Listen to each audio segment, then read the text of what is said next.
কিভাবে এত ঘটনা ঘটলো, কিভাবে আমি ফিরলাম, কে কাঁদছিল, আমি নিজে কিভাবে সেখানে গেলাম, এই রহস্য আমি আজও উদ্ধার করতে পারিনি। এটা হচ্ছে মেহেরপুরের শেখপাড়ার ঘটনা, কবরস্থানের একটা ঘটনা। এই বছরের 21শে সেপ্টেম্বরের কথা। আমার বড় চাচার মৃত্যুবার্ষিকীর পরের দিন, তারপরের দিনের এই ঘটনাটা আর কি। সকালবেলা কবরস্থানে মূলত আমার চাচার কবর, আমার দাদা দাদির কবর সেখানে, সেজন্য আমি জিয়ারত করতে যাই। সন্ধ্যার পরে কবরস্থানে যাওয়া যায় না, কিন্তু তারপরেও মনে হচ্ছিল যে যাওয়া উচিত, সেই জন্য আমি বললাম যে, আমি ফুপিকে বললাম যে আমি যাই, মানে কিছু হবে না, আমি জিয়ারতটা করে আসি। তখন আর আজান দেয়নি, তো তখন ফুপি বলল যে মানে ওই ভাইয়ার ভাবিকে নিয়ে যাও তাহলে। তো আমরা গেলাম এবং যাওয়ার পরেই হচ্ছে আজান দিয়ে দেয়। তো সেই জন্য আবার তার উপর গুইসাপ দেখে মানে আমরা একটু ভয়ও পাই যে গুইসাপটা দৌড় দিল ওই চাচার কবরের পাশ থেকে। সেজন্য আমরা আবার সেদিন চলে আসি, খুব তাড়াতাড়ি করে চলে আসি সাপের ভয়ে। সেই জন্য আমার সারা রাতই মন খারাপ হচ্ছিল যে আমার কবরের কাছে যাওয়া দরকার, কারণ জিয়ারতটা করতে পারলাম না। আসলাম তো জিয়ারতের জন্যই ঢাকা থেকে মেহেরপুর। আমি হচ্ছে সবসময় দেরি করে ঘুম থেকে উঠি। আমার বাবা বলে যে ও কখনোই সকালে উঠতে পারবে না, যদি তুই সকালে উঠতে পারিস তাহলে হচ্ছে আমি নিয়ে যাব। ঘুম থেকে ওঠার পরেই হচ্ছে আমি দেখি যে আমার ওই রুমে আমার বাবার ফুপি ঘুমাচ্ছে। তো সেটা দেখে আসলে আমার কি মনে হয় আমি আসলে বলতে পারছি না। আমি একা একাই হচ্ছে যে এরকম ছিলাম ওই অবস্থায় আমি হচ্ছে কবরস্থানে চলে যাই হাঁটতে হাঁটতে, কবর জিয়ারত করি এবং তারপরে আমি তাদের সাথে কিছু মানে কবরে থাকা মানুষ, এটা আবার ভালো লাগার জন্য আমি তাদের সাথে কিছু কথা বলি, একা একাই বলি কথাটা। তো আমি যখন এরকম বলছি তখন হচ্ছে হঠাৎ করে মনে হলো যে কবরের মাটির নিচ থেকে কিছু একটা এরকম করে বের হওয়ার চেষ্টা করছে। তো আমি হঠাৎ করে ভীষণ ভয় পেয়ে যাই, আর ওই মুহূর্তে আমি আসলে রিয়েলাইজ করি যে আমি মানে একা একা, আর চারপাশে কেউ নাই। মানে ওই সময় আমার শরীরে একটা কাঁটা দিয়ে ওঠে। যখন মাটি খুঁড়ে এরকম ওঠার চেষ্টা করে তখন হচ্ছে আমার একদম মানে একদম একটা শিহরণ দেয়, আর তখন আমি রিয়েলাইজ করি যে আমি একা। তো তারপর হচ্ছে আমি আসলে অনেক তাও নিজেকে একটু কন্ট্রোল করার চেষ্টা করি। তারপর আমি ভাবি যে শিয়ালও তো হতে পারে, মানে ভূত না হোক শিয়ালও হতে পারে বা সাপ হতে পারে, যার জন্য হ্যাঁ শব্দ হচ্ছিল, মাটি খুঁড়ে বের হওয়ার এরকম একটা শব্দ হচ্ছিল সেখানে। তো আমি হচ্ছে অনেক আসলে দৌড় দিই, এবং দৌড় দেওয়ার পরে আমি যেটা শুনি সেটা হচ্ছে যে একটা কান্নার আওয়াজ। না, আমি একদমই দৌড় দিছি একদম, মানে আমার এতটাই ভয় লেগে উঠছে হঠাৎ করে, আমি খুবই জোরে দৌড় দেই। আমি আর কিছুই পাতা দিই না যে এই যে ঘাসগুলোর মধ্যে সাপ থাকতে বা কিছু, আমি কিছু পাতা দিই না, আমি জাস্ট দৌড় দিই। কোন দিকে গেট সেটাও আমি দেখি না, আমি খালি দৌড়। তো দেওয়ার পরে আমি কান্নার আওয়াজটা শুনতে পাই, এবং কান্নার আওয়াজটা ফুপাই ফুপাই আসছিল, যে মানে এরকম করে একটা ফুপাই কান্নার আওয়াজ। তারপর আমি যখন বলি যে কে, কান্নাটা থেমে যায়। তারপরে আবার হচ্ছে আমি এক পা দিতেই হচ্ছে আবার কান্নাটা শুরু হয়ে যায়।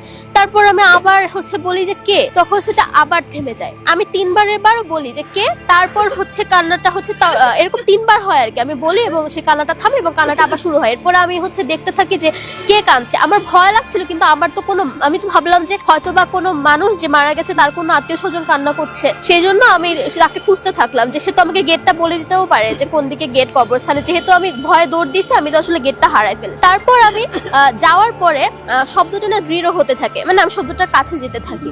এক সময় শব্দটা মানে আমি যাই কাছে যেতে থাকি, এরকম কে থামে, কে বলতে বলতে থামে। তারপরে আমি এক সময় আমি দেখি যে ওটা সরাসরি আমার পাশ থেকে আসে শব্দটা, এবং মানে আমি তো ভিডিও করছিলাম, তো আমি না দেখতে মানে পাশে দেখি না, হঠাৎ করে পাশে কোত্থেকে বাঁশ গাছ আসে, আর মানে একদম পাশ থেকেই, তখন আর দূরে নাই শব্দটা, যে আমি যে ওটা অনুসরণ করে করে যাচ্ছিলাম তখন একদম বাঁশ গাছের মাঝখান থেকে পাশ থেকে সেই শব্দটা আসছে। আমি এটা মনে করি যে আমার ভাই আর আমার মাকে দেখানোর জন্য আমি ভিডিও করব, আমি ঢাকায় এসে কি দেখানোর জন্য, তো আমি রেকর্ডটা করি। আমার কিছুটা মনে হচ্ছিল যে আচ্ছা, মানে আমি তো জানতাম যে অশরীরীর কিছু ভিডিও সম্ভব হয় না, তারপরে আমার মনে হচ্ছিল যে আমি ভিডিওটা করি। তো আমি ভিডিওটা করলাম, এবং তারপরে হচ্ছে আমি যখন ব্যাক করতে যাব, মানে তারপর আমি মানে ওটা চলতে থাকলো জিনিসটা, আর তারপর হচ্ছে আমি ব্যাক করতে লাগলাম। এবং তখন আমি জাস্ট একটা কবরের সামনে যখন আসলাম, তার থেকে কয়েক কদম পরে একটা কবরের সামনে আসার পরে আমি দেখি যে মাটিটা কাঁপা শুরু করলো, মানে এমন কাঁপা শুরু করলো, আমি ভাবছি আমি ঠিক দেখতেছি, একদম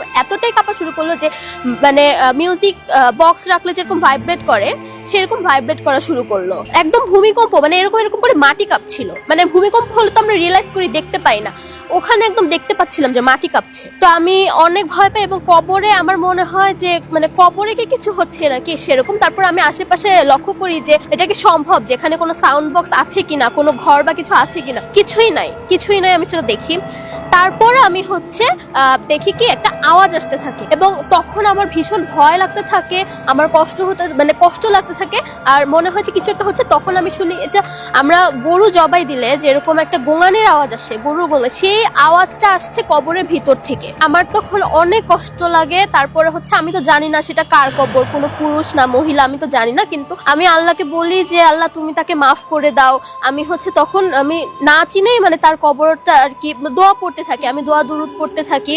আমাকে যেভাবে আমার ফুপি শেখাই দিছিল দোয়াগুলো পড়তে হয়, আমি সেভাবে পড়ি। তো পড়ার পরে জানি না কিভাবে মানে সবকিছু শেষ হয়ে যায়। আসলে তখন ওই যে মাটি কাঁপছে, এই আওয়াজটা আসছে, এমনকি ওই কান্নার আওয়াজ, সবকিছু থেমে যায় সে দোয়ার পরে। আমারও তখন মানে একটা এতক্ষণ যেরকম একটা মানে ছিল যে শরীর কেমন কাটা দিচ্ছিল, ভয় লাগছিল মনে, এগুলা সবকিছু একবারেই থেমে যায়।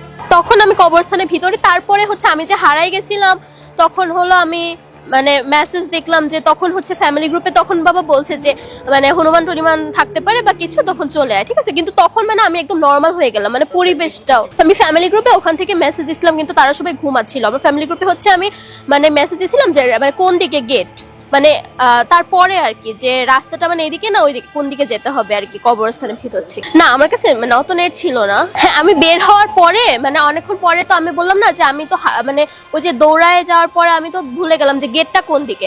তখন হচ্ছে আমি গ্রুপে একটা মেসেজ দিছিলাম যে গেটটা কোন দিকে, কিন্তু তারা সবাই ঘুমাচ্ছিল, তাই তখন তারা আর কি কেউ আমাকে বলতে পারেনি। তারপর আসলে যখন সবকিছু থেমে যায় তখন হচ্ছে আমি মানে গেট থেকে বের হয়ে সব নর্মাল হওয়ার পরে, এবং তখন হচ্ছে আমাকে মানে গেটের বাইরে দাঁড়ায় থাকা কয়েকজন আন্টি তারা হচ্ছে আমাকে বলে যে তুমি এরকম করে কবরে যাচ্ছিলা, আমরা তো ভয় পেয়ে গেছিলাম তোমাকে দেখে, তোমাকে দেখতে যেন কেমন লাগছিল, আমরা তোমাকে বলার চেষ্টা করলাম কিন্তু যেও না কবরে ভাবে একা একা, কিন্তু বলতে পারলাম না। আবার এভাবে কি কেউ কবরে যায় নাকি, এভাবে চুল খোলা রেখে কি কেউ কবরে যায়? মানে তারা অনেকটা আমাকে বকা দিচ্ছে। তারা, আমি কিন্তু তাদের চিনি না, মানে মেয়েদের তো আসলে কবরস্থানে যাওয়ারই কথা না। তো তারপরে মানে তারা আমাকে মানে না করতে চেয়েও পারে নাই, মানে তারাও বলছে যে কিছু একটা হয়েছিল যে তারাও পারে নাই আমাকে বলতে। তো তারা নাকি অনেকক্ষণ ওয়েট করছিল আমার জন্য, তারা কিন্তু চেনে না আমাকে, কিন্তু তারা ওয়েট করছিল আমাকে বলার জন্য, কিন্তু আমি হচ্ছে তারা বলতে পারি না। তো আমিও আসি না, আসলে আমি তো ভিতরে হারাই গেছিলাম, আমার এত কাহিনী যে হয়ে গেছে এর মধ্যে, আমি সেটা আসলে বলার কোনো ইয়ে ছিল না। মানে আমি আসলে তারপরে অনেকটা চুপ হয়ে যাই, কারণ এগুলো আমার সাথে হবে সেটা আমি আসলে আশা করি নাই। তো তারপরে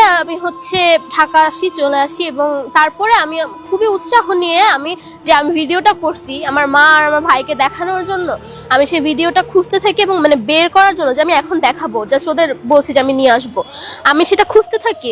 আপনি বিশ্বাস করবেন না, আমি আগের পরের যত ভিডিও ছিল সব কিছু আছে, আমি ফুলের ছবি তুলছি, আমি কবরের ছবি তুলছি, আমি ভিডিও করছি, সব কিছু আছে, কিন্তু ওই যে কান্নার সময় যে আমি ভিডিওটা করলাম টোটালি নাই, একদমই নাই। তারপরের ভিডিও আছে, আগের ভিডিও আছে, শুধু ওটা নাই। ইভেন আপনি চিন্তা করেন তার আগের ভিডিও পরের ভিডিও কবরস্থানের মধ্যেই তো সেগুলোও আছে, কিন্তু ওই মানে যেখানে কান্নার ভিডিও সেই ভিডিওটা নাই।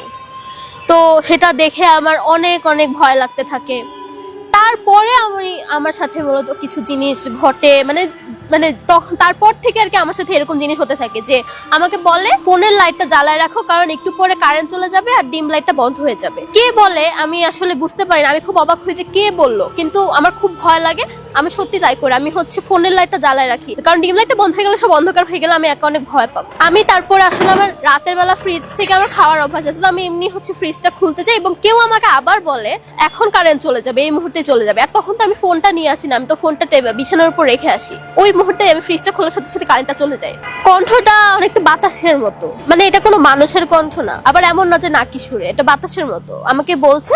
আমি সেটা করলাম, আমি ফোনটা জ্বালায় রাখলাম, কিন্তু তারপর আমি যখন গেলাম ফ্রিজের দরজাটা খুললাম, এটা বন্ধ হয়ে গেল, কারেন্টটা চলে গেল। মানে আমাকে আগে থেকে বললো, আর আমি চিৎকার দিতে যাবো তার আগে আর কি আমার ভাই দরজা খুললো এবং আমি অনেক ভয় পেলাম। আরেকটা ঘটনা হচ্ছে, আমি মানে স্কিন কেয়ারে ভিডিও বানাই, সেই জন্য আমি হচ্ছে ফোন নিয়ে আমি ওয়াশরুমে আমি জাস্ট মুখটা ধুতে গেছি, আমি পানি দিব এমন সময় আমি জাস্ট দেখলাম যে আমাদের মানে ড্রয়িং রুম থেকে রান্নাঘরে আমি চলে গেলাম, আমি কিন্তু ওয়াশরুমে দাঁড়ানো, আমি আমাকেই দেখলাম যে আমি মানে বাতাসের গতিতে আমি আমাকেই দেখলাম যে সে ড্রয়িং রুম থেকে রান্নাঘরে চলে গেল।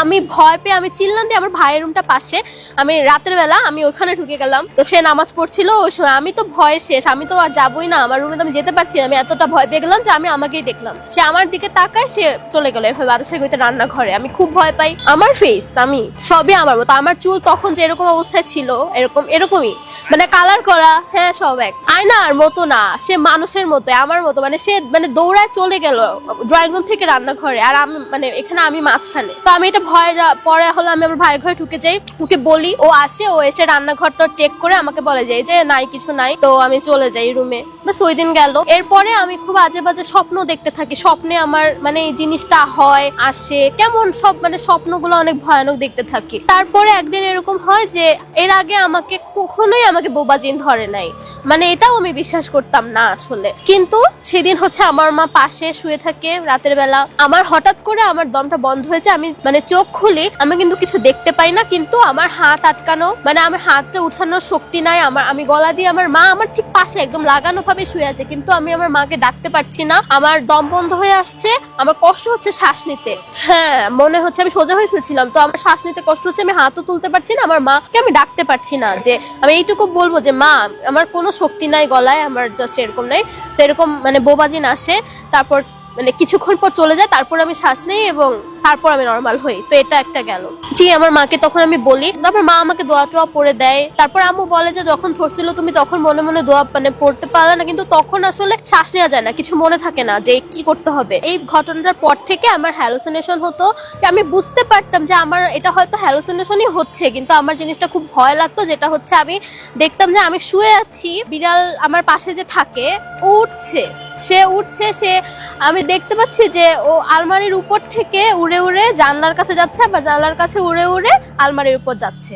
আমি এটা দেখি, আমি ভয় পাই। তারপর আমি আমার মাকে বলি আমি নিজেই আমার মাকে বলবার, মা ভয় পেয়েছে, আমি নিজেই বলি যে এটা হয়তো আমারই হ্যালুসিনেশন হচ্ছিল, মানে এটা অসম্ভব। আমি দেখতে থাকি যে এরকম হচ্ছে, বিড়াল উঠছে। এরপরে হচ্ছে যখন এরকম হয়, আর যে স্বপ্নের কথা বললাম যে আমার স্বপ্নে খুবই মানে খারাপ খারাপ জিনিস দেখে আমার ঘুম ভেঙে যাচ্ছে, আমার স্বপ্ন এরকম বাজে বাজে স্বপ্ন আসছে, সাপ আসছে স্বপ্নে, তারপর বিভিন্ন এরকম জিনিসগুলো হচ্ছে। তো স্বপ্ন যেহেতু বলতে হয় না কাউকে, তাই আমি ওটা তারপর হচ্ছে কিন্তু আমার মাকে আমি সবই বলতাম। তারপর আমার মার একটা কাজিন আছে, উনি হচ্ছে মানে তাবলিগ করে এরকম আর কি একটু জানে। তো আম্মু তাকে বললো যে ও তো এরকম মানে কিছু দেখে, ওর তো সাথে এরকম কিছু হয়, ও মানে ভয়ও পায়, তাহলে আপনি কিছু বলেন যে ও কি করতে পারে। তখন সে আমাকে কিছু জিনিস শেখায় দিল যে এরকম করতে হবে, মানে মানে আটকানোর জন্য, সেটা কি যেন বলে যে শরীর আটকানো বা রুম আটকানো এরকম কিছু বলে।